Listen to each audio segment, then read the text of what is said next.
아버지 여기 이러고 오시면 어떡해요. 난 그냥 집에 가시라고요. 의사 아들은 초라한 아버지를 병원 로비에서 돌려보냈습니다. 미술관 관장인 딸은 돈 봉투를 내밀며 다음부터는 미리 전화하라고 했죠. 3천억 재벌 회장이 거짓골로 자식들을 찾아갔지만 아무도 문을 열어주지 않았습니다. 하지만 그날 밤 30년 전 자기 손으로 내쫓은 여동생에게 전화를 걸었을 때 돌아온 건 단 한마디였습니다. 올 수 있으면 오세요. 그리고 그 여동생이 건넨 낡은 보따리 안에는 30년 동안 아무도 몰래 쌓아온 비밀이 들어 있었죠. 사연 시작 전에 구독과 좋아요 눌러주시고 어디서 듣고 계신지 댓글에 남겨주시면 행복하고 건강한 하루 되시길 바랄게요. 아침 8시 대명은 검진센터 복도에 앉아 있었습니다. 하얀 가운을 입은 사람들이 분주하게 오가는 사이로 소독약 냄새가 코끝을 찔렀죠. 복도 양쪽으로 늘어선 의자에는 검진 차례를 기다리는 사람들이 불안한 얼굴로 앉아 있었습니다. 대명도 그중 하나였어요. 평소라면 이런 곳에서 기다릴 사람이 아니었습니다. 비서가 시간을 맞춰놓고 의사가 별도의 방을 마련해 주는 게 당연한 사람이었으니까요. 한 번도 대기표를 뽑아본 적 없는 손으로 번호표를 만지작거리고 있자니 묘한 기분이 들었습니다. 오늘따라 복도 의자가 유독 딱딱하게 느껴졌고 천장의 형광등 불빛이 눈을 자꾸 찔렀습니다. 진료실 문이 열렸습니다. 담당 의사가 화면 하나를 돌려 보여주며 입을 열었죠. 회장님, 간에 종양이 의심되는 부분이 있습니다. 정밀 검사를 받아보셔야겠습니다. 대명은 화면 속 흐릿한 그림자를 바라봤습니다. 검은 배경 위에 희끄무레하게 번진 점 하나. 그게 뭔지 정확히 알 수는 없었지만 좋은 것이 아니라는 건 의사의 표정만 봐도 알 수 있었어요. 의사가 뭔가를 더 설명하고 있었지만 소리가 점점 멀어지는 것 같았습니다. 입술이 바짝 말라붙었고 무릎 위에 올린 두 손이 자기도 모르게 주먹을 쥐고 있었죠. 67회를 살면서 병원이 무서웠던 적은 한 번도 없었습니다. 건강검진은 늘 형식적인 절차였고 결과지를 펼쳐볼 때도 대수롭지 않게 넘겼었어요. 그런데 오늘 화면 속 그림자 하나가 가슴 한가운데를 무겁게 내리눌렀습니다. 이번 주 금요일에 검사 잡아드리겠습니다. 그때까지 무리하지 마시고요. 대명은 고개만 끄덕이고 진료실을 나왔습니다. 복도를 걸으면서 자꾸만 오른쪽 옆구리를 손으로 눌렀어요. 아픈 건지 아프다고 느끼는 건지 그것조차 분간이 되지 않았습니다. 엘리베이터 안거울에 비친 자기 얼굴이 낯설었죠. 핏기가 빠져 있었고 눈동자가 어딘가 먼 곳을 헤매고 있었습니다. 거울 속에 그 사람이 수백 명의 직원을 거느리고 회의실에서 한마디면 수천억이 움직이던 그 사람이 맞는지 의심이 들 정도였어요. 문이 열려도 한 발짝을 떼기가 어려웠습니다. 마치 발밑이 푹 꺼진 것처럼요. 간신히 차에 올라탄 순간 비서에게서 전화가 울렸습니다. 회장님, 죄송합니다. 동남아 합작건이 최종 무산됐습니다. 상대 측에서 오늘 새벽에 철회 통보를 보냈습니다. 대명은 한동안 아무 말도 하지 못했습니다. 무산이라니. 어제까지만 해도 서명 일정 잡고 있었잖아. 저희도 당황스럽습니다. 조건을 다시 맞출 여지가 없다는 게 상대 측 입장입니다. 3년이었습니다. 수십 번 회의를 하고 현지를 오가며 대명이 직접 상대 회장의 손을 잡았던 사업이었어요. 밤을 새워 검토한 서류가 몇 박스였는지 셀 수도 없었습니다. 동남아 물류 거점을 확보하면 그룹 전체의 판도가 바뀌는 사업이었죠. 현지 직원도 이미 뽑아놓은 상태였고 사무실 계약까지 끝난 뒤였습니다. 그게 하룻밤 사이에 사라져버린 겁니다. 대명은 전화를 끊고도 시동을 걸지 못했습니다. 핸들 위에 올린 손등에 힘줄이 붉어졌고 턱이 뻣뻣하게 굳어 있었죠. 차 안이 조용했습니다. 너무 조용해서 자기 심장 소리가 귀에 울렸어요. 앞유리 너머로 병원 주차장에 햇살이 쏟아지고 있었지만 그 빛이 따뜻하게 느껴지지 않았습니다. 아침에 들은 말이 머릿속에서 지워지기도 전에 3년짜리 사업이 무너져 내렸으니까요. 오후 회의실에는 긴장감이 꽉 차 있었습니다. 임원들이 줄줄이 들어와 손실 규모와 후속 대책을 보고했지만 대명은 평소처럼 서류를 내리치며 호통을 치지 못했습니다. 펜을 잡은 손가락에 힘이 없었고 누군가 말을 할 때마다 고개를 끄덕이기만 했죠. 선투자금 회수 방안을 보고하는 재무이사의 목소리가 멀게 들렸고 숫자들이 눈앞에서 흐릿하게 번졌습니다. 30년 넘게 회의실에서 가장 큰 목소리를 냈던 사람이 오늘은 가장 조용한 사람이었어요. 임원들도 눈치를 챘는지 평소보다 조심스럽게 말을 골랐고 회의실 안에는 묘한 불안감이 떠돌았습니다. 회의가 끝나고 임원들이 하나둘 빠져나간 뒤 텅 빈 회의실에 대명 혼자 남았습니다. 창밖으로 오후 햇살이 비스듬히 들어왔지만 대명은 그 빛을 등지고 앉아 있었죠. 두 손으로 얼굴을 감싸 쥐었습니다. 손바닥 사이로 길고 느린 숨이 새어나왔어요. 이 건물 꼭대기층 회장실에 자기 이름이 걸려 있고 지하 주차장에는 전용 자리가 있고 수백 명이 자기 결제한 줄을 기다리고 있었지만 이 순간만큼은 그 모든 게 아무 의미가 없었습니다. 저녁 집에 돌아온 대명은 구두를 벗으며 아내에게 슬쩍 말을 꺼냈습니다. 회사가 좀 어렵소. 큰 건이 하나 빠졌어. 연정은 소파에 기대 앉은 채 드라마를 보고 있었어요. 리모컨을 만지작거리며 고개를 살짝 돌리더니 담담하게 대꾸했습니다. 또요? 어려운 게 하루 이틀인가요? 그 목소리에 걱정은 실려 있지 않았습니다. 눈길조차 제대로 주지 않았어요. 화면 속 연예인의 얼굴이 아내의 눈에 비치고 있었고 대명은 그 옆모습을 잠깐 바라보다가 시선을 거뒀습니다. 더 말을 잇지 못했어요.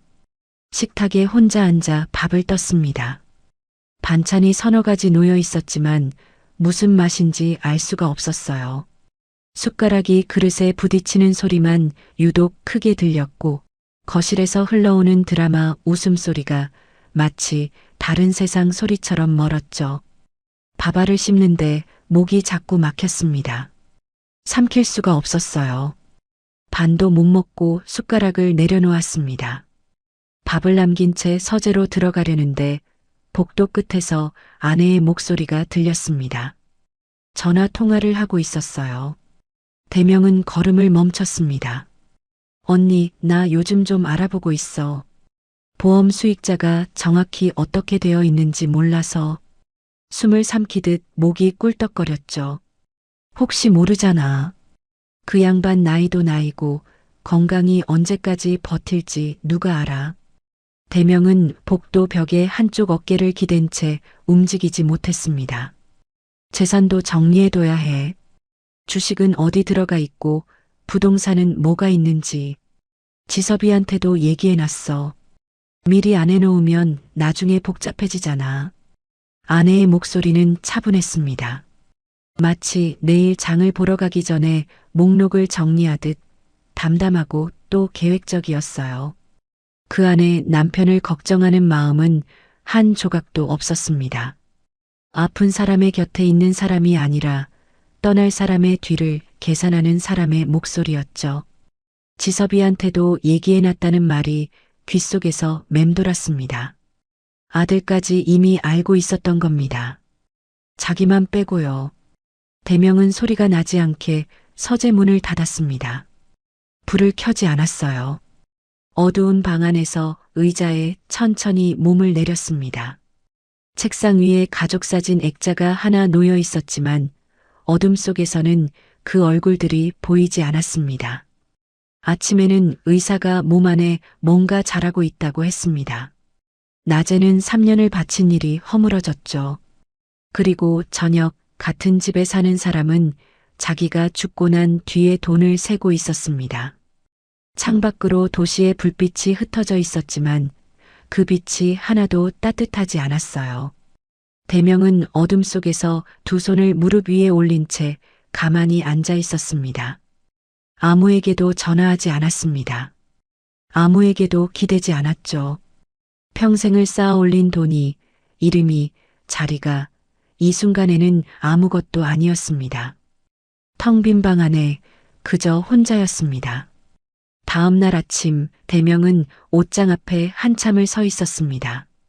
양복이 줄줄이 걸려 있었지만 손이 가지 않았어요. 한쪽 구석을 뒤지다가 오래전 등산할 때 입었던 바람막이를 꺼냈습니다. 소매 끝이 해져서 실밥이 풀려 있었고 등 쪽에는 빛바랜 얼룩이 남아 있었죠. 바지도 허리가 늘어난 면바지를 골랐고 구두 대신 뒤축이 닳아 한쪽으로 기울어진 낡은 운동화를 꺼내 신었습니다.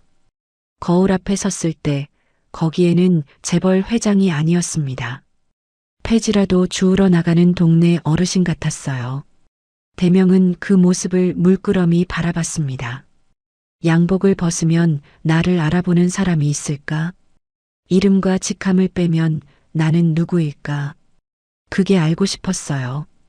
장남 지섭이 운영하는 치과까지는 차로 30분 거리였습니다. 번화가 건물 3층에 있는 꽤 규모가 큰 치과였죠. 대명이 돈을 대서 개원시켜준 곳이었습니다. 기사를 부르지 않고 직접 운전대를 잡았어요. 치과에 도착해 유리문을 열고 안으로 들어갔습니다. 원장님 좀 뵐 수 있을까요? 접수대 직원이 위아래를 훑어봤습니다.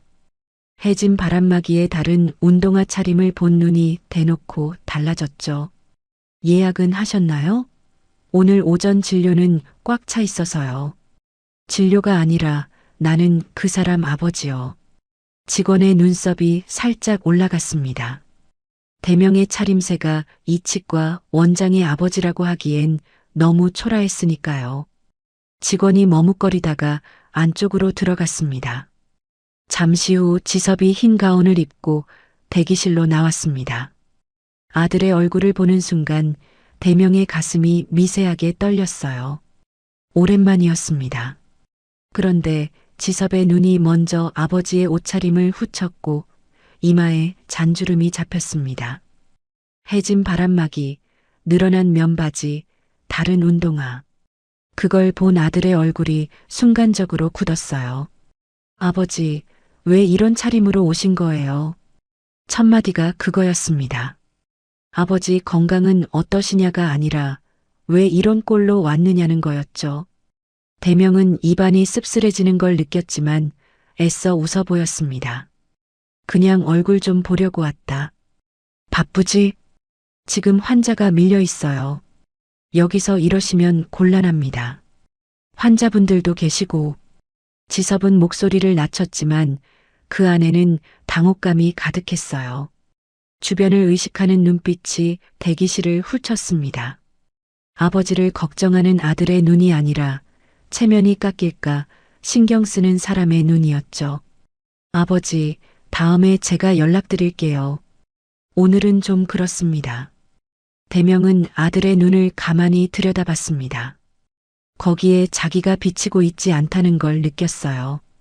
건강검진 결과 얘기를 하려고 왔는데 그 말이 목 안에서 돌처럼 굳어버렸죠. 그래, 들어가 봐라. 대명은 돌아섰습니다. 등 뒤에서 아들의 발소리가 빠르게 멀어졌어요. 뒤돌아보지 않았습니다. 뒤돌아보면 안 될 것 같았거든요. 치과를 나온 대명은 건물 앞에 한참을 서 있었습니다. 문득 딸 수인이가 떠올랐어요. 수인이라면 다르지 않을까? 대명은 딸이 운영하는 미술관으로 차를 몰았습니다. 수인이가 미술을 하고 싶다고 했을 때 대명이 건물을 지어서 미술관을 열어준 곳이었죠. 미술관은 깔끔한 외관의 통유리가 반짝이고 있었습니다. 안으로 들어서자 직원이 다가왔어요. 관람이세요? 아니, 여기 관장이 내 딸이야. 수인이 좀 만나게 해줘요. 직원이 잠깐 망설이다가 안쪽으로 전화를 걸었습니다. 잠시 후 수인이 전시실 쪽에서 걸어 나왔어요. 깔끔한 원피스에 목걸이가 반짝였죠. 수인은 아버지를 보자마자 걸음을 멈췄습니다. 얼굴이 딱 굳었어요. 바람막이와 면바지 차림의 아버지가 새하얀 미술관 안에서 유독 눈에 띄었으니까요. 아버지, 여기 왜 이러고 오신 거예요? 지섭과 똑같은 첫마디였습니다. 대명의 가슴이 한 번 더 쪼그라들었죠. 수인아, 아버지가 요즘 좀 힘들어서 얼굴 보고 싶었다.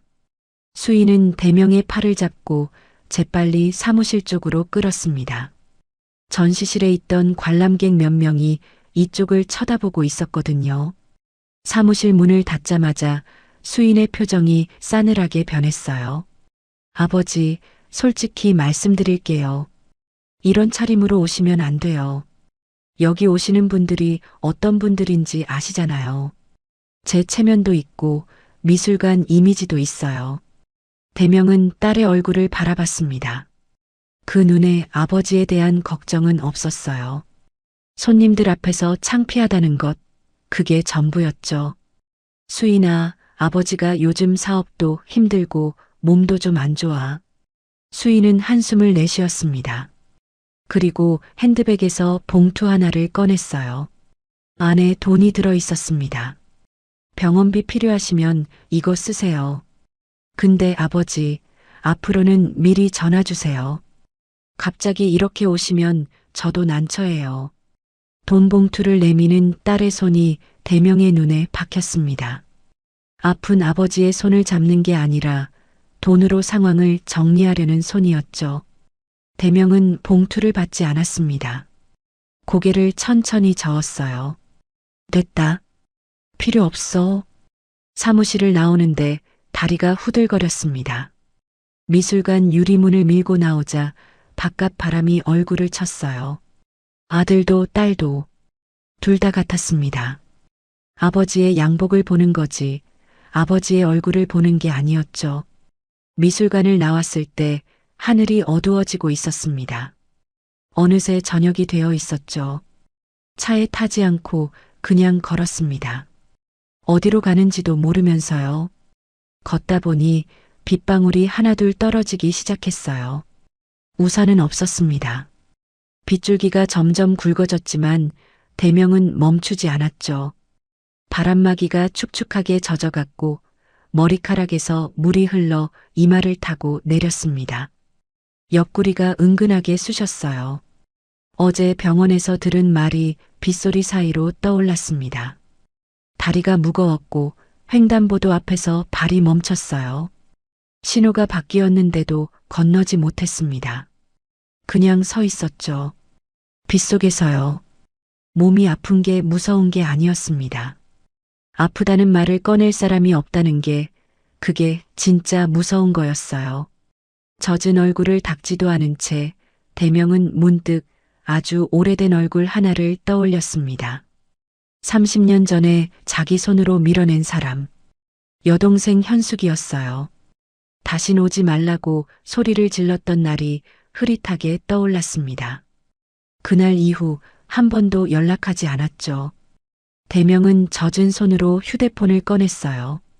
전화번호부를 천천히 내렸습니다. 한참을 스크롤하다가 눈이 멈춘 곳이 있었죠. 윤현숙. 지우지 않았던 겁니다. 30년 동안 한 번도 누르지 않았을 뿐 번호는 그대로 남아 있었어요. 손가락이 화면 위에서 멈췄습니다. 이 번호가 아직 살아있을지도 현숙이 받을지도 몰랐죠. 빗물이 화면 위로 흘렀습니다. 대명은 눈을 한번 감았다가 떴어요. 그리고 통화 버튼을 눌렀습니다. 신호음이 울렸습니다. 한 번, 두 번, 세 번. 끊어야 하나 싶을 때 네 번째 신호음이 채 끝나기 전에 전화가 연결됐어요. 여보세요. 낮고 담담한 목소리. 30년이 지났는데도 단번에 알 수 있었어요. 현숙이었습니다. 대명은 입을 열려 했지만 목이 막혀서 소리가 나오지 않았죠. 빗소리만 전화기 너머로 흘러갔습니다. 누구세요? 대명은 겨우, 정말 겨우 한마디를 꺼냈습니다. 나다. 오빠. 전화기 너머가 조용해졌습니다. 길고 무거운 침묵이 빗소리 사이로 흘렀죠. 30년을 내팽개쳐 놓고 갑자기 전화한 사람에게 무슨 말을 해줄 수 있겠어요. 그런데 현숙이 입을 열었습니다. 서천 시장통 알지? 칼국수 집이야. 올 수 있으면 와. 그게 전부였어요. 어디 있냐고 묻지도 왜 전화했냐고 따지지도 않았습니다. 주소 하나만 짧게 말하고 전화가 끊겼죠. 다리에 힘이 풀렸습니다. 횡단보도 앞 가드레일을 손으로 잡았죠. 하루 종일 아무도 자기를 받아주지 않았는데 30년 만에 전화한 여동생이 오라고 했습니다. 올 수 있으면 오라고. 대명은 빗속에서 천천히 걸음을 옮겼습니다. 주차장 쪽으로요. 시장통 칼국수집이라는 말이 머릿속에서 자꾸 맴돌았죠. 어디인지도 정확히 몰랐지만 가야 한다는 건 알았습니다. 가야 할 곳이 생겼으니까요. 서천까지는 2시간이 넘게 걸렸습니다. 빗줄기가 앞유리를 두드리는 소리가 차 안을 가득 채웠죠. 대명은 내비게이션이 안내하는 대로 핸들을 돌렸지만 머릿속은 텅 비어 있었어요. 무슨 말을 해야 할지, 무슨 얼굴로 마주해야 할지 아무것도 정해지지 않았습니다. 30년이라는 시간이 너무 길었죠. 그 시간 동안 한 번도 찾지 않은 사람이 갑자기 나타나면 어떤 표정을 지어야 하는 걸까요? 서천 시장통에 도착했을 때는 밤 9시가 넘어 있었습니다. 비는 조금 잦아들었지만 바람막이는 이미 흠뻑 젖어 있었죠. 시장 골목은 대부분 불이 꺼져 있었어요. 철문을 내린 가게들 사이로 하나, 딱 하나 불빛이 새어나오는 곳이 있었습니다. 좁은 가게 앞에 손글씨로 쓴 간판이 걸려 있었죠.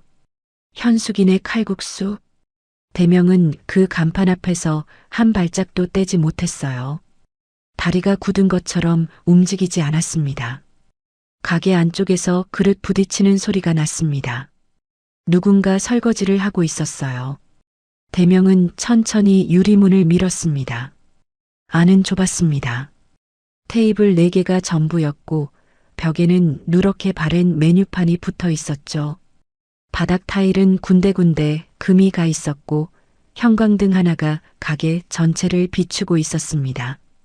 화려한 것은 아무것도 없었어요. 그냥 오래되고 낡고 작은 가게였습니다. 싱크대 앞에 서 있던 여자가 고개를 돌렸습니다. 현숙이었어요.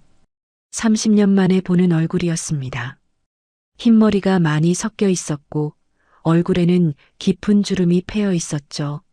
앞치마를 두르고 고무장갑을 낀 손으로 행주를 쥐고 있었습니다. 대명이 기억하는 28살의 현숙이 아니었어요. 시간이 지나간 자리가 얼굴 곳곳에 남아 있었습니다. 현숙은 대명을 보고도 큰 반응을 보이지 않았습니다. 놀라지도 반가워하지도 화를 내지도 않았어요. 그냥 고무장갑을 벗으며 말했죠. 젖었네요. 잠깐만요.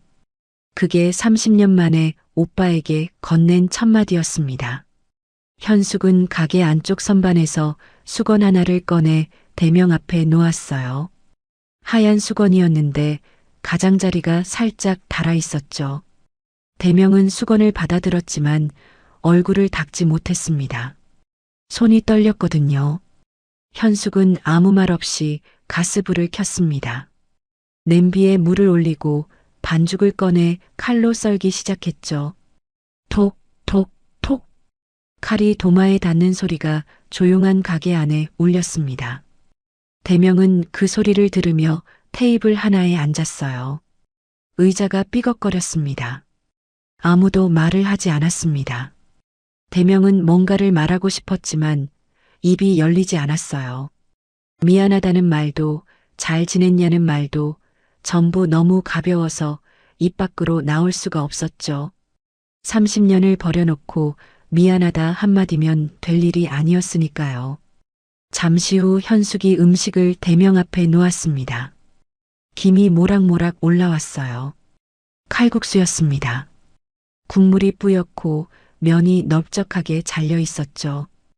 호박과 감자가 몇 조각 떠 있었습니다. 거창한 것은 하나도 없었어요. 그냥 시장통 칼국수 한 그릇이었습니다. 드셔요. 현숙은 그 한마디만 하고 맞은편에 앉았습니다. 자기는 먹지 않았어요. 두 손을 앞치마 위에 올린 채 가만히 앉아 있었죠. 대명은 젓가락을 들었습니다. 면을 집어 올리는데 손이 자꾸 떨려서 면발이 미끄러졌어요. 겨우 한 젓가락을 입에 넣었습니다. 뜨거웠죠. 국물이 목을 타고 내려가는 순간 코끝이 시큰해졌습니다. 왜인지 모르겠어요. 그냥 칼국수 한 그릇인데 눈물이 날 것 같았습니다. 대명은 고개를 숙인 채 먹었습니다. 천천히 한 젓가락씩 국물까지 다 비웠어요. 그릇 바닥이 드러났을 때 대명은 겨우 입을 열었습니다. 맛있다. 그게 30년 만에 여동생에게 한 첫마디였어요. 현숙은 대꾸하지 않았습니다. 그냥 빈 그릇을 거두며 싱크대로 가져갔죠. 대명은 현숙의 뒷모습을 바라봤습니다. 앞치마 끈이 등에서 매듭 지어져 있었고 어깨가 예전보다 많이 좁아져 있었어요. 그리고 그릇을 씻는 손이 눈에 들어왔습니다. 손가락 마디마디에 굳은 살이 박혀 있었죠. 손톱은 짧게 깎여 있었고 손등은 거칠게 갈라져 있었습니다. 30년 동안 이 손으로 반죽을 치고 그릇을 닦고 장사를 해온 손이었어요. 대명은 그 손에서 눈을 뗄 수가 없었습니다. 현숙이 설거지를 마치고 돌아섰습니다. 가게 구석에서 보자기에 쌓인 뭔가를 들고 왔어요. 크지 않은 보따리였습니다. 꽃무늬 보자기가 낡아서 색이 발해 있었죠.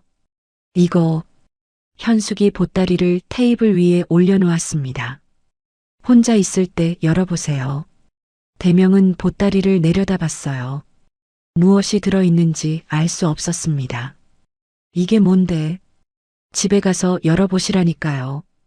현숙의 목소리는 여전히 담담했습니다. 하지만 보따리를 내려놓는 손이 미세하게 떨린 걸 대명은 봤어요. 현숙은 더 이상 설명하지 않았죠. 대명은 보따리를 받아들었습니다. 생각보다 무겁지 않았어요. 그런데 그 가벼운 무게가 오히려 마음을 무겁게 눌렀습니다. 가세요.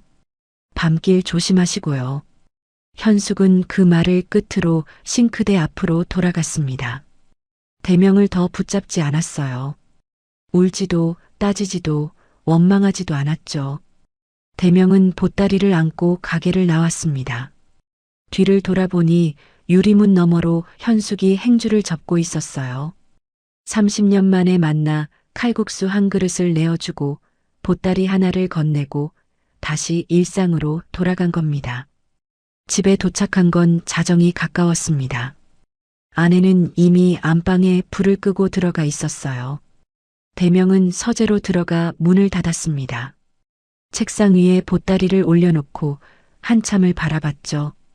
혼자 있을 때 열어보라고 했으니 지금이 그때였습니다.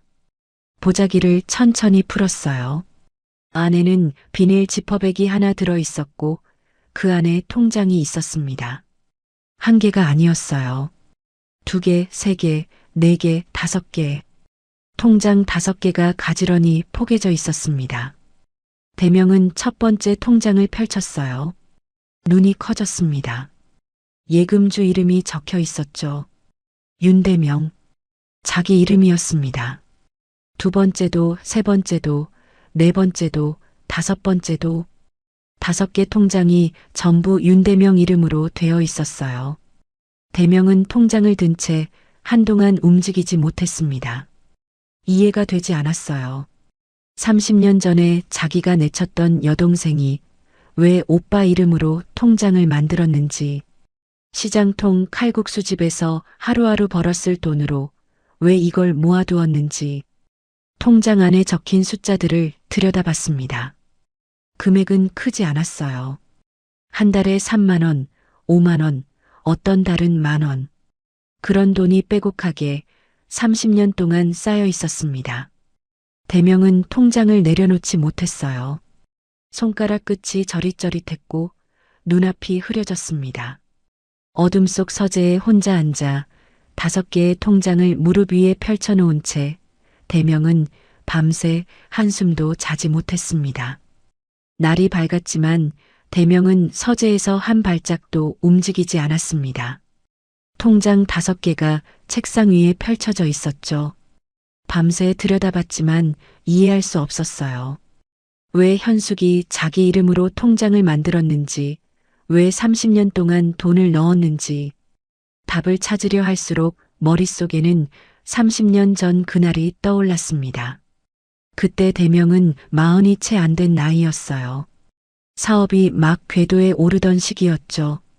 회사 규모를 키우고 있었고, 직원도 늘리고 있었고, 처음으로 해외 거래처와 계약을 준비하던 때였습니다. 하루하루가 전쟁 같았지만 앞으로 나아가고 있다는 확신이 있었어요. 그때 현숙이 찾아왔습니다. 현숙의 남편은 작은 건설 하청업체를 하고 있었어요. 처음에는 괜찮았죠. 일감이 꾸준히 들어왔고 현숙도 남편 사업이 잘 되고 있다며 웃던 시절이 있었습니다. 그런데 경기가 꺾이면서 원청에서 공사대금을 미루기 시작했어요. 한 건, 2건 밀리더니 결국 자금이 돌지 않게 된 겁니다. 현숙의 남편은 여기저기서 돈을 끌어다 막았지만 구멍은 점점 커져만 갔죠. 어느 날 저녁 현숙이 대명의 사무실로 찾아왔습니다. 눈이 벌겋게 부어 있었어요. 울다 온 게 티가 났죠. 대명은 그 얼굴을 보는 순간 무슨 일인지 짐작했습니다. 오빠, 부탁이 하나 있어요. 현숙의 목소리가 떨리고 있었어요. 손에 들고 있던 서류 봉투가 바르르 흔들렸죠. 그의 사업이 지금 많이 어려워요. 원청에서 돈을 안 주니까 밑에 사람들 월급도 못 주고 있어요. 은행에서 대출을 받으려는데 보증이 필요하대요. 대명은 서류 봉투를 받아 펼쳤습니다. 보증 금액을 보는 순간 미간이 찌푸려졌어요. 적은 돈이 아니었습니다. 현수가 이건 안 돼. 그 사업 내가 봤을 때 가망이 없어. 원청이 돈을 안 주는 건 그쪽도 사정이 어렵다는 거야. 보증을 서봤자 결국 내가 뒤집어 쓰게 돼. 대명은 단호했습니다. 사업을 하면서 보증이 얼마나 위험한 건지 뼈저리게 알고 있었으니까요. 남의 빚을 떠안는 순간 자기 사업까지 흔들릴 수 있었죠. 그런데 현숙이 무릎을 꿇었습니다. 사무실 바닥에 오빠 앞에 대명은 깜짝 놀라 일어섰어요. 이러지 마. 일어나. 오빠 제발이요. 이번 한 번만요. 이거 안 되면 정말 끝이에요. 남편이 매일 술만 마시고 애들 학비도 못 내고 있어요. 보람이가 학교에서 준비물도 못 가져간다고요. 현숙의 눈에서 눈물이 줄줄 흘렀습니다. 코가 빨갛게 부어올랐고 입술이 파르르 떨렸죠. 대명은 그 모습을 참아 보기가 힘들었어요. 어릴 때 자기 등 뒤에 숨어 다니던 동생이었습니다. 부모님이 일찍 돌아가신 뒤로 대명이 현숙을 키운 거나 마찬가지였죠. 밥을 차려주고 학교에 보내고 시집까지 보냈습니다. 그 동생이 지금 바닥에 무릎을 꿇고 울고 있었어요. 대명은 한참을 서 있었습니다. 머리로는 안 된다는 걸 알고 있었어요. 그런데 가슴이 말을 듣지 않았죠. 결국 펜을 들었습니다. 보증 서류에 도장을 찍었어요. 찍는 순간 손끝이 싸늘했습니다. 이게 맞는 건지 후회하지 않을 건지 알 수 없었죠. 석 달이었습니다. 딱 3달 뒤에 현숙 남편의 회사가 부도가 났어요. 대명이 예감했던 대로였죠. 원청이 끝내 돈을 주지 않았고 대출금은 고스란히 보증인인 대명에게 넘어왔습니다. 금액이 컸어요. 대명의 회사 자금이 한순간에 빠져나갔습니다. 직원들 월급날이 코앞인데 통장에 돈이 없었죠.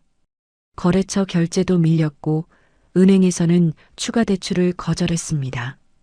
대명은 미칠 것 같았어요. 밤마다 잠을 못 잤고 낮에는 이를 악물며 돈을 끌어모았습니다. 사무실에서 벽을 주먹으로 치다가 손등이 까진 적도 있었죠. 직원들 앞에서는 평정심을 유지했지만 혼자 남으면 두 손이 떨렸습니다. 평생을 걸어 만든 회사가 남의 빚 때문에 무너질 수도 있다는 공포가 매일 밤 목을 조였어요. 그러던 어느 날 현숙이 다시 찾아왔습니다. 미안하다고, 정말 미안하다고 울면서요. 대명은 그 얼굴을 보는 순간 속에서 불이 올라왔습니다. 참았던 것들이 한꺼번에 터져나왔죠. 미안하면 뭐가 달라져? 내 회사가 지금 어떻게 되고 있는지 알아? 직원들 월급을 못 주고 있어. 나한테 믿고 따라온 사람들이야. 그 사람들이 지금 나 때문에 굶게 생겼어. 대명의 목소리가 사무실 전체를 울렸습니다. 현숙은 고개를 숙인 채 울기만 했죠. 그 남자랑 살 거면 다신 내 앞에 나타나지 마. 오늘부터 너는 내 동생이 아니야. 그 말이 입에서 나오는 순간 현숙의 울음이 멈췄어요. 고개를 들어 오빠를 바라봤습니다. 눈물에 젖은 눈이 멍하니 대명을 보고 있었죠. 아무 말도 하지 못했습니다. 대명도 더 이상 말을 잇지 않았어요. 현숙은 천천히 일어나 사무실을 나갔습니다. 문이 닫히는 소리가 났고 복도에서 발소리가 멀어졌죠. 대명은 그 발소리를 끝까지 들었습니다. 쫓아가지 않았어요. 그날 이후 남매의 시간은 끊겼습니다. 현숙의 삶은 그 뒤로 더 거칠어졌어요. 남편은 부도 이후 완전히 무너졌습니다. 술을 마시기 시작했고 술이 들어가면 손이 올라왔죠. 처음에는 물건을 던졌고 나중에는 사람을 때렸습니다. 현숙은 맞으면서도 버텼어요. 보람이가 있었으니까요. 이 집을 나가면 당장 갈 곳이 없었고 아이를 데리고 거리에 나앉을 수는 없었습니다. 그런데 어느 날 남편이 보람이에게 손을 올렸어요. 숙제를 안 했다고, 밥을 흘렸다고, 이유도 아닌 이유로 7살짜리 아이의 뺨을 때렸습니다. 보람이의 울음소리를 듣는 순간 현숙의 안에서 뭔가가 끊어졌죠. 그날 밤 현숙은 보람이를 업고 집을 나왔습니다. 가진 건 옷가지 몇 벌과 지갑 안에 든 몇만 원이 전부였어요. 서천 시장통에 자리를 잡은 건 그로부터 한 달 뒤였습니다. 시장 구석에 비어있는 가게 하나를 얻었어요. 보증금도 겨우 맞췄죠. 칼국수를 선택한 건 특별한 이유가 있어서가 아니었습니다. 반죽과 밀가루가 가장 싸고 혼자서도 할 수 있는 게 그거였으니까요. 새벽 5시에 일어나 반죽을 치고 아침부터 밤까지 가게를 지켰습니다. 보람이는 가게 한쪽 구석에 앉아 숙제를 했어요. 손님이 없는 날이 더 많았고 한 달 매출이 월세에도 못 미칠 때가 있었죠. 그래도 현숙은 매달 통장에 돈을 넣었습니다. 오빠 이름으로 만든 통장에요. 3만 원, 5만 원. 장사가 안 되는 달에는 10,000원이라도 넣었죠. 왜 그랬을까요? 오빠에게 진 빚이라고 생각했던 겁니다. 자기 때문에 오빠 사업이 흔들렸으니 그 돈을 갚아야 한다고요. 절연당했어도 다신 오지 말라는 말을 들었어도 현숙은 그 빚을 잊지 않았습니다. 통장이 다 차면 새 통장을 만들었어요. 2번째, 3번째, 4번째. 보람이가 초등학교에 들어가고 중학교에 올라가고 고등학교를 졸업할 때까지 현숙은 한 달도 빠지지 않고 돈을 넣었습니다. 보람이 학비를 내고 월세를 내고 남은 돈에서 조금씩 어떤 달은 자기 밥을 굶으면서도 통장에는 돈을 넣었어요.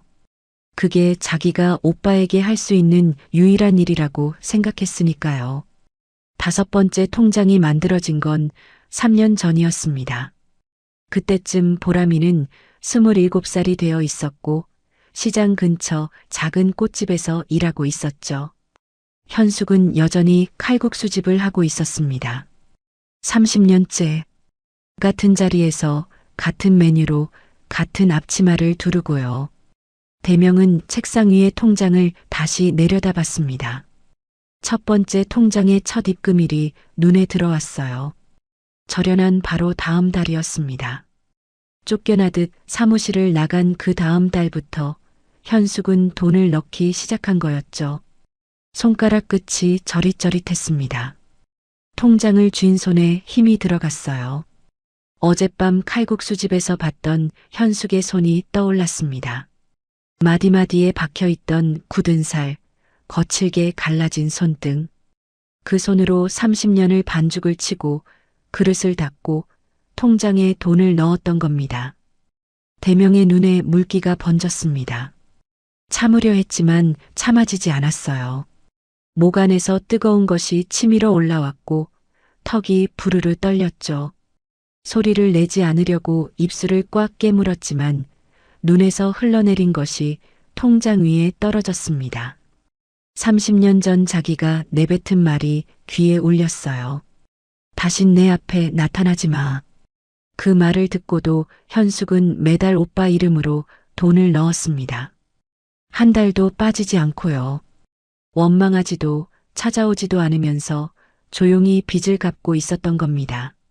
대명은 통장 5개를 가슴에 끌어안았습니다. 종이가 구겨질 정도로 꽉 안았어요. 서재 안이 조용했습니다. 아무 소리도 나지 않았죠. 그 고요 속에서 대명은 아주 한참을 울었습니다. 지섭이 고모의 존재를 알게 된 건 아내 연정의 전화 한 통 때문이었습니다.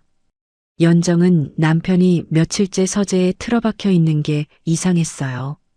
밥도 제대로 먹지 않았고 전화도 받지 않았죠. 그러다 서재 책상 위에 놓인 낡은 보자기와 통장 5개를 발견했습니다. 통장을 펼쳐본 연정의 눈이 커졌어요. 전부 남편 이름이었지만 자기가 모르는 통장이었으니까요. 연정은 바로 지섭에게 전화를 걸었습니다. 지섭아, 아버지가 요즘 이상해. 서재에 통장이 5개나 있는데 내가 모르는 거야. 그리고 며칠 전에 밤늦게 어디 다녀오셨는데 옷이 흠뻑 젖어 있었어. 지섭은 처음에 대수롭지 않게 들었습니다.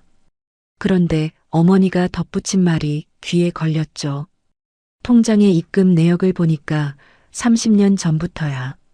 누가 아버지 이름으로 매달 돈을 넣은 것 같아. 혹시 아버지한테 고모가 있었다는 거 알아? 고모. 지섭은 그 단어를 듣는 순간 미간을 찌푸렸어요. 아버지에게 여동생이 있다는 건 어릴 때 한두 번 들은 적이 있었습니다. 하지만 한 번도 만나본 적이 없었고 아버지도 그 얘기를 꺼낸 적이 없었죠. 존재하지 않는 사람이나 마찬가지였어요. 지섭은 전화를 끊고 바로 수인에게 연락했습니다. 누나, 아버지가 고모를 만난 것 같아. 통장이 5개가 있대. 수인의 목소리가 날카로워졌어요. 뭐, 통장이 5개? 고모가 아버지 이름으로 통장을 만들었다고? 어머니 말로는 30년 전부터래. 매달 돈을 넣었다고. 전화기 너머로 수인이 한숨을 내쉬는 소리가 들렸습니다. 지섭아, 이거 이상하지 않아? 30년 동안 연락도 없던 사람이 갑자기 나타나서 통장을 건넨다? 아버지가 아프다는 걸 어디서 들은 거 아니야? 지섭도 같은 생각이었어요. 30년 동안 코빼기도 안 비치던 사람이 하필 아버지 건강이 안 좋아진 시점에 나타났다는 게 우연이라고 보기엔 너무 딱 맞아떨어졌죠. 재산 노리고 접근한 거 아니야? 통장은 믿기고 아버지 마음을 흔들어 놓은 다음에 본격적으로 손 벌리려는 거 아닐까? 수인의 말에 지섭은 고개를 끄덕였습니다. 전화기 너머였지만 둘의 생각은 같았어요. 고모라는 사람이 순수한 마음으로 통장을 건넸을 리가 없다. 뭔가 속셈이 있을 것이다. 남매는 그렇게 결론을 내렸죠. 내가 알아볼게. 고모가 서천시장에서 칼국수집을 한대. 직접 가보자. 수인이 단호하게 말했습니다. 지섭도 동의했어요. 이건 빨리 정리해야 하는 일이었으니까요. 이틀 뒤 지섭과 수인은 함께 서천으로 내려갔습니다. 지섭은 양복 차림이었고 수인은 깔끔한 코트에 선글라스를 쓰고 있었죠. 두 사람의 차가 시장통 골목에 멈췄을 때 주변 상인들이 고개를 돌려 쳐다봤습니다. 이 동네와 어울리지 않는 차림이었으니까요. 현숙이네 칼국수집은 시장 안쪽에 있었습니다. 좁은 가게, 손글씨 간판, 금간 타일 바닥. 지섭과 수인은 가게 앞에 서서 잠깐 서로를 쳐다봤어요. 수인이 먼저 문을 밀었습니다. 안에는 손님이 두어 명 있었습니다. 현숙은 싱크대 앞에서 그릇을 닦고 있었어요. 문 여는 소리에 고개를 돌렸죠. 낯선 두 사람을 보는 눈이 잠깐 멈췄습니다. 그리고 곧 알아챈 것 같았어요. 오빠의 아들과 딸이라는 걸. 앉으세요. 현숙이 먼저 말했습니다.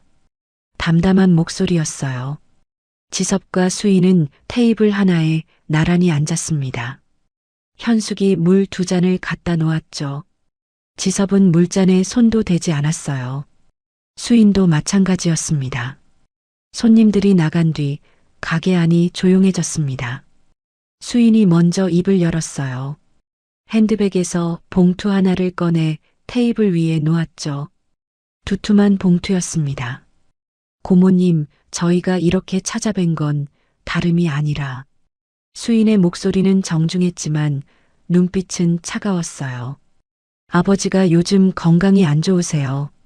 그런 상황에서 고모님이 아버지를 만나셨다는 걸 알게 됐어요. 통장도 보았고요. 현숙은 아무 말 없이 듣고 있었습니다. 앞치마 위에 올린 두 손이 가만히 포개져 있었죠. 솔직히 말씀드릴게요. 저희는 아버지 재산에 대해 걱정이 됩니다. 30년 동안 연락이 없으셨는데 갑자기 나타나셔서 통장을 건네신 게 저희 입장에서는 이해하기가 어려워요.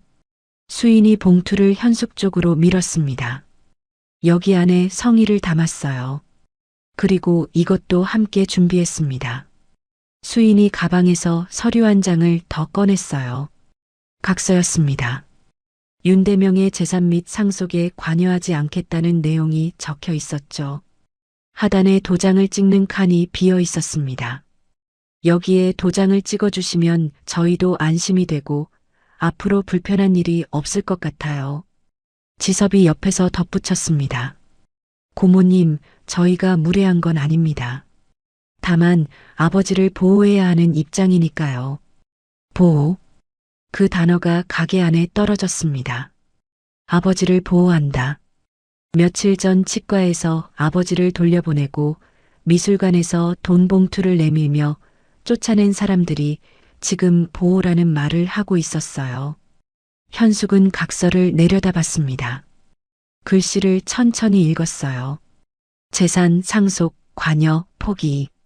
차가운 단어들이 줄줄이 적혀 있었죠. 현숙의 입꼬리가 아주 미세하게 떨렸습니다. 하지만 그게 전부였어요. 울지 않았습니다. 화를 내지도 않았죠. 도장 있으세요? 없으시면 지장도 괜찮습니다. 수인이 말했어요. 현숙은 고개를 들어 조카들의 얼굴을 한 번씩 바라봤습니다. 지섭의 눈을 보고 수인의 눈을 봤죠. 거기에서 오빠의 얼굴을 찾으려는 것 같았어요. 하지만 닮은 건 겉모습뿐이었습니다. 눈 안에 담긴 것은 전혀 달랐죠. 현숙은 자리에서 일어났습니다. 가게 안쪽 서랍에서 도장을 꺼내왔어요. 작고 낡은 도장이었죠. 현숙은 각서 하단에 도장을 꾹 눌렀습니다. 찍히는 소리가 조용한 가게 안에 울렸어요. 됐니? 현숙이 물었습니다. 목소리는 담담했어요. 돈 봉투는 쳐다보지도 않았죠. 수인이 각서를 집어들고 확인했습니다. 도장이 선명하게 찍혀 있었어요. 수인은 서류를 가방에 넣으며 일어섰죠. 감사합니다, 고모님. 봉투는 놓고 갈게요. 지섭도 따라 일어섰습니다. 두 사람은 가게를 나갔어요. 유리문이 닫히고 차 문이 열리고 닫히는 소리가 났습니다. 엔진 소리가 점점 멀어졌죠. 가게 안에 현숙 혼자 남았습니다. 테이블 위에 돈 봉투가 놓여 있었어요. 현숙은 그 봉투를 한참 바라봤습니다. 그리고 천천히 손을 뻗어 봉투를 집었어요. 봉투를 열지 않았습니다. 그대로 쓰레기통에 넣었죠. 현숙은 다시 싱크대 앞으로 갔습니다. 수돗물을 틀었어요. 그릇을 씻기 시작했습니다. 물소리가 가게 안을 채웠죠. 현숙의 어깨가 미세하게 떨리고 있었습니다. 하지만 소리는 내지 않았어요. 수돗물 소리 아래로 아무 소리도 나지 않았습니다. 30년 전 오빠에게 쫓겨났을 때도 울지 않았습니다. 남편에게 맞으면서도 울지 않았어요. 보람이를 업고 집을 나올 때도, 시장통에서 첫 장사를 시작할 때도 울지 않았죠. 현숙은 우는 법을 잊은 사람이었습니다. 그런데 수돗물 아래로 손등을 적시면서 현숙의 눈에서 뭔가가 흘렀어요. 물인지 눈물인지 구분이 되지 않았습니다. 현숙은 그걸 닦지 않았어요. 그냥 그릇을 씻었습니다.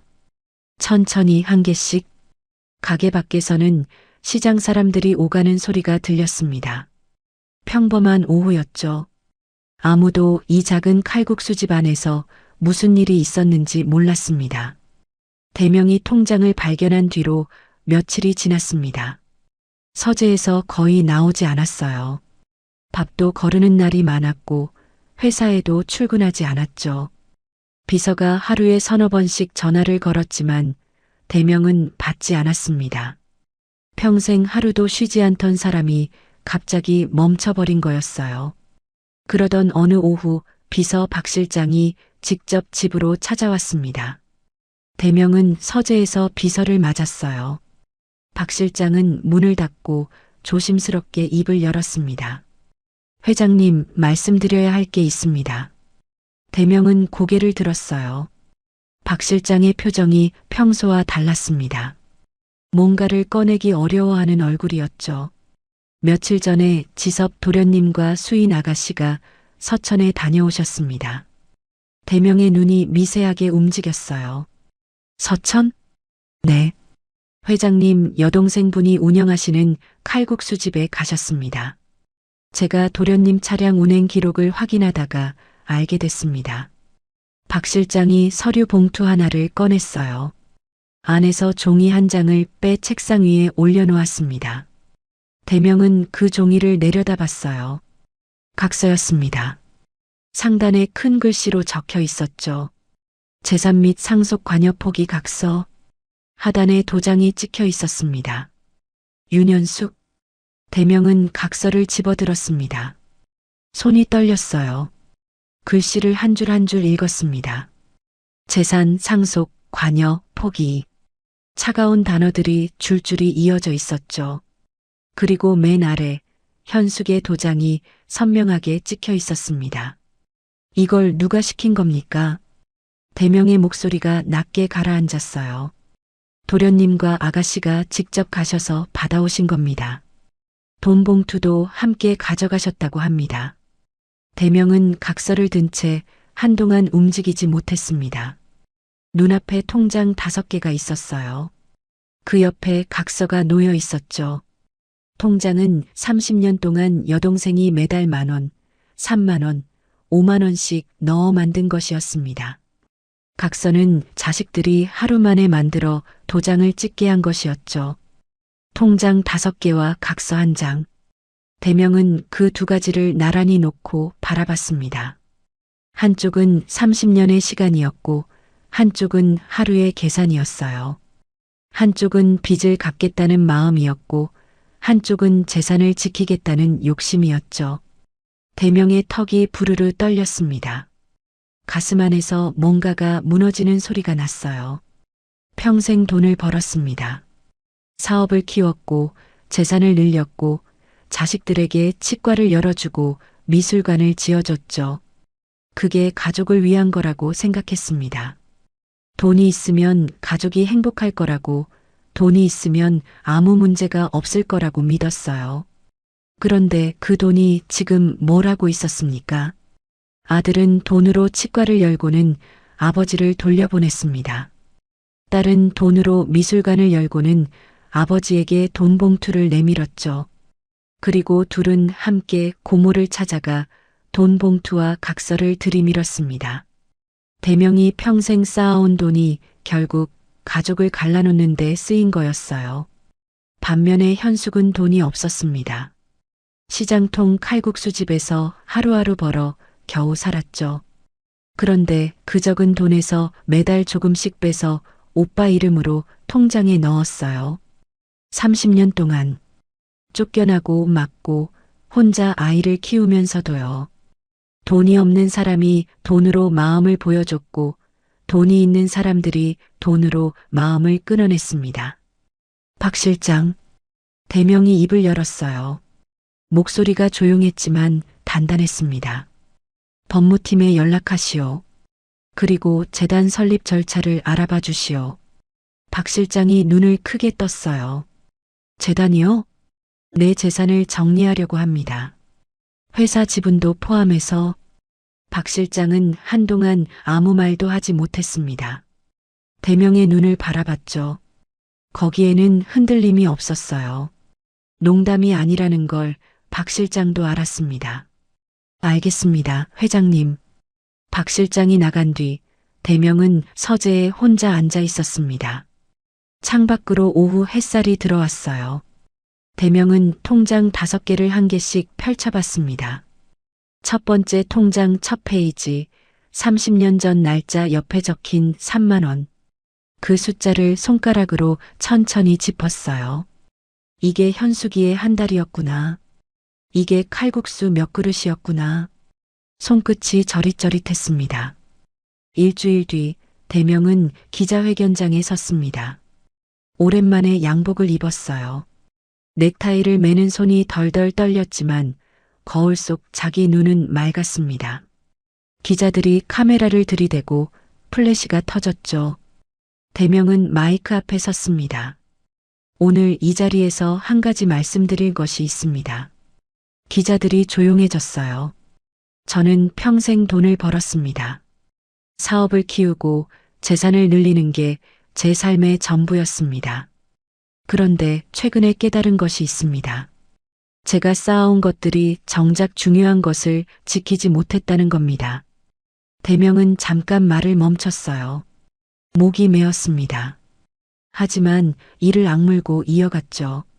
저는 보유하고 있는 회사 지분과 개인 재산을 사회에 환원하기로 결정했습니다.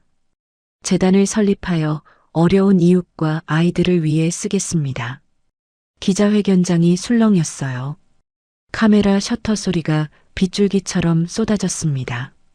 기자들이 손을 들고 질문을 쏟아냈지만 대명은 더 이상 말하지 않았어요.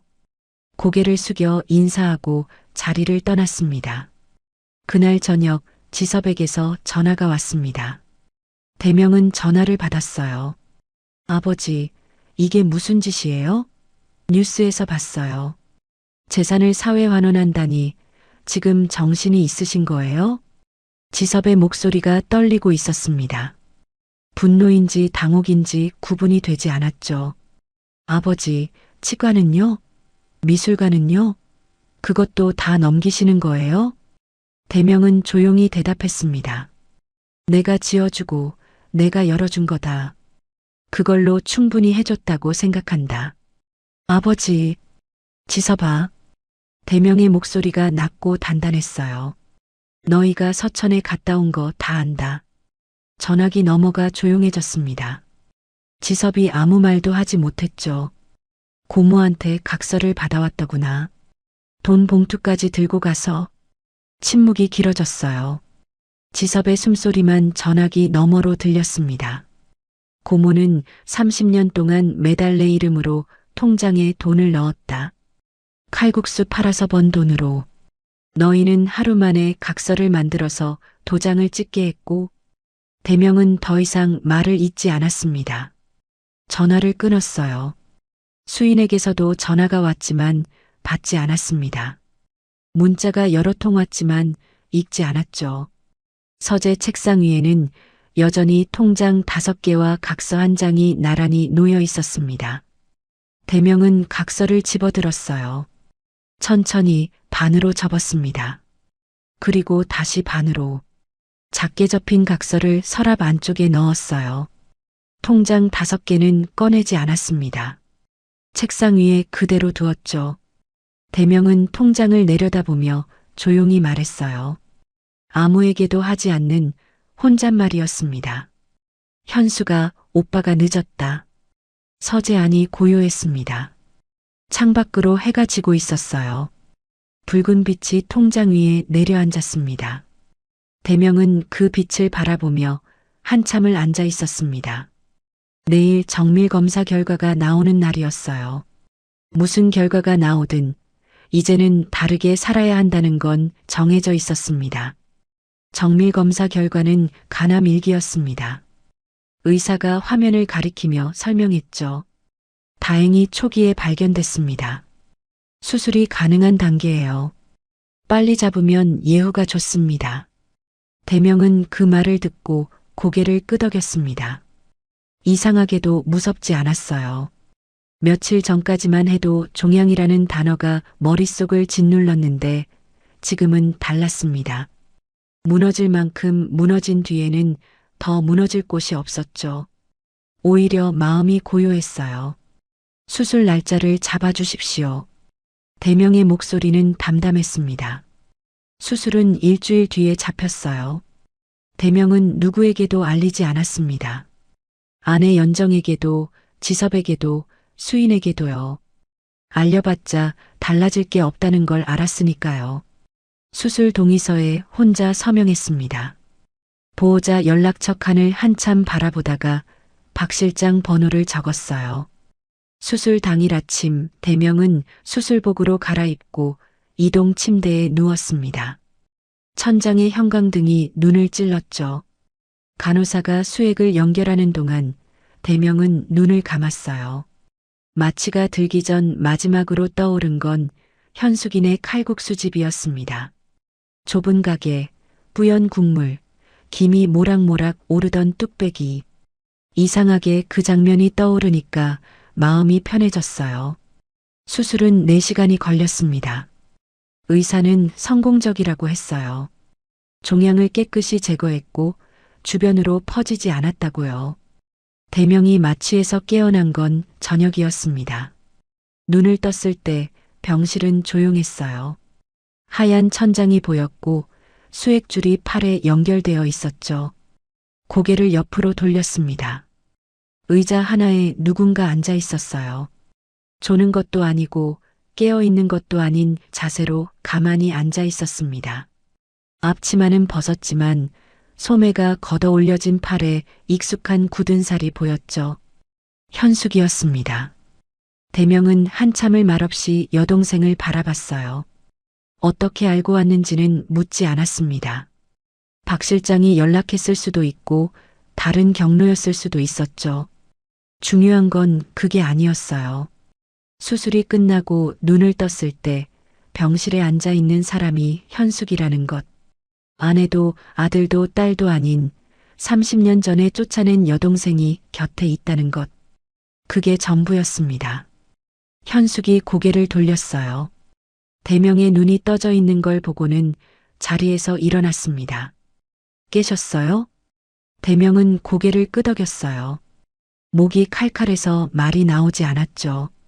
현숙은 옆 탁자에서 물컵을 집어 빨대를 꽂았습니다.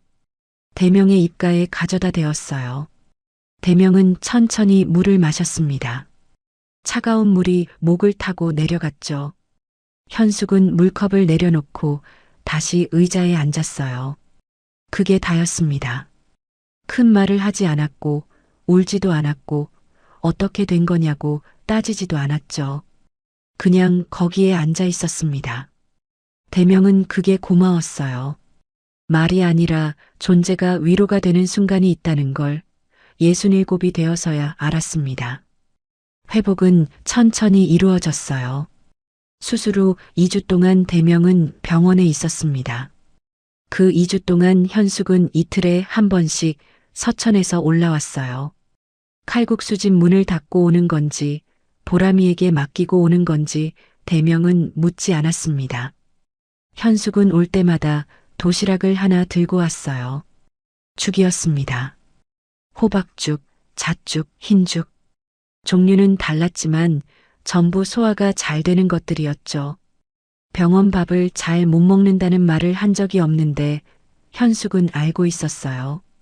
아내 연정은 한 번 왔습니다. 수술 이틀 뒤에요. 병실 문을 열고 들어와서 과일 바구니를 탁자에 올려놓았죠. 잠깐 서 있다가 말했어요. 빨리 나으세요. 그리고 나갔습니다. 10분이 채 안 됐어요. 지섭은 오지 않았습니다. 수인도요. 전화 한 통 없었죠.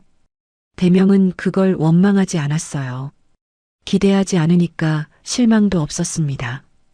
퇴원하는 날 대명은 병원 현관을 나서며 박 실장에게 말했습니다. 서천 쪽에 작은 집을 알아봐 주시오. 텃밭이 있으면 좋겠소. 박 실장은 놀라지 않았어요. 이미 예감하고 있었던 것 같았죠. 일주일 뒤 서천시장에서 차로 10분 거리에 있는 작은 집이 나왔습니다. 마당이 있고 뒤편에 텃밭으로 쓸 수 있는 땅이 조금 붙어 있었어요. 오래된 집이었지만 수리하면 살만했죠. 대명은 사진을 보고 바로 결정했습니다. 이사하는 날 짐이 별로 없었어요. 양복 몇 벌은 두고 왔습니다. 가져온 건 편한 옷 몇 벌과 통장 5개, 그리고 접어둔 각서 한 장이 전부였죠. 서재에 있던 가족사진 액자는 한참을 바라보다가 결국 가져왔습니다. 액자 속 사진은 지섭이가 치과 개원하던 날 찍은 거였어요. 다들 웃고 있었죠. 그때는 진짜 웃음이었을까요? 대명은 알 수 없었습니다. 서천에서의 첫 아침은 조용했습니다. 새소리가 들렸어요. 서울에서는 한 번도 들어본 적 없는 소리였죠. 마당에 나가니 아침 공기가 차갑고 맑았습니다. 대명은 텃밭으로 나갔어요. 흙이 단단하게 굳어 있었죠. 호미를 들고 흙을 파기 시작했습니다. 손에 흙이 묻었어요. 평생 서류와 펜만 잡았던 손에 까만 흙이 묻는 게 이상했지만 싫지는 않았습니다. 며칠 뒤부터 대명은 현숙이네 칼국수집에 나가기 시작했어요. 아침에 텃밭을 가꾸고 점심때쯤 시장으로 걸어갔습니다. 처음에는 그냥 앉아서 칼국수를 먹었어요. 그런데 현숙이 바쁜 걸 보니까 가만히 앉아 있을 수가 없었죠. 빈 그릇을 치우기 시작했습니다. 테이블을 닦았어요. 나중에는 싱크대 앞에 서서 그릇을 씻었습니다. 현숙은 처음에 말렸어요. 오빠, 그냥 앉아 계세요. 대명은 듣지 않았습니다. 가만히 있으면 몸이 더 아파. 이거라도 해야 살 것 같아. 현숙은 더 말리지 않았어요. 그냥 옆에서 같이 일했습니다. 오빠가 그릇을 씻으면 현숙이 행주로 물기를 닦았고 대명이 테이블을 치우면 현숙이 새 수저를 놓았죠. 말이 많지 않았어요. 그런데 이상하게 편했습니다. 30년이라는 시간이 있었는데 나란히 서서 설거지를 하고 있으면 그 시간이 조금씩 녹는 것 같았어요. 시장 사람들이 대명을 알아보기 시작했습니다. 처음에는 칼국수집에 웬 노인이 나타났나 싶었겠죠. 그런데 매일 오니까 인사를 건네기 시작했어요. 옆가게 생선 파는 아저씨가 고등어를 한 마리 건넸고 떡집 아주머니가 송편을 봉지에 담아줬죠. 대명은 그런 게 처음이었습니다. 돈을 주고받는 게 아니라 그냥 주는 거요. 이유 없이, 대가 없이. 재단은 조용히 돌아가고 있었어요. 박 실장이 서울에서 실무를 맡았고 대명은 한 달에 한 번 보고를 받았습니다. 재단 지원금은 서천 지역 아이들 학비와 어르신 의료비에 쓰였어요. 거창한 행사는 없었습니다. 그냥 필요한 곳에 필요한 만큼 흘러갔죠. 지섭에게서 연락이 온 건 이사하고 2달쯤 뒤였습니다. 문자 한 통이었어요. 아버지, 잘 지내고 계세요? 대명은 그 문자를 한참 들여다봤습니다. 답장을 쓰려다가 멈추고 다시 쓰려다가 지우고 결국 짧게 보냈어요. 그래, 잘 있다. 그게 전부였습니다. 더 쓰고 싶은 말이 없었던 건 아니에요. 하지만 지금은 이 정도가 맞는 것 같았습니다. 서로에게 시간이 필요했으니까요. 어느 저녁이었습니다. 대명이 칼국수집에서 마지막 손님을 보내고 테이블을 닦고 있었어요. 현숙이 부엌에서 냄비 2개를 들고 나왔습니다. 하나는 칼국수, 하나는 밥이었죠. 테이블 하나에 마주 앉았습니다. 현숙이 대명의 그릇에 칼국수를 떠주었어요. 김이 모락모락 올랐습니다. 대명도 현숙의 그릇에 밥을 퍼주었죠. 아무 말 없이 먹기 시작했습니다. 숟가락이 그릇에 닿는 소리, 국물을 마시는 소리, 그 소리들이 작은 가게 안을 채웠어요. 대명이 국물을 한 모금 마시다가 문득 입을 열었습니다.